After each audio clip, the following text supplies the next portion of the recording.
Карас базарына дүм өлчөптүр десеңер уже мындан карап. Эми бышканы канча сомдон? Бышканы 60 сомдон. Бул жак сатылам. Бышпаганы да сатылат экен. Немеден экен? 40 сомдон экен. Кыратали базарында. Өзбекстандыкы го, Өзбекстандык киши уже келиптир. Помидор. Дарыңыз канча болуп калды килограмм? 35? 35 болуп кетиптир десеңер, уже мен базарга түшкү чейин өткөндө эле 50 сом болот эле. Срочно алып жеш керек экен.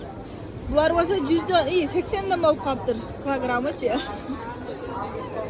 Эге. Өтүнөн 2-3 күн мурун түштүм окшойт базарга. 50 сомдон деп атты эле, уже арзандап калган бу.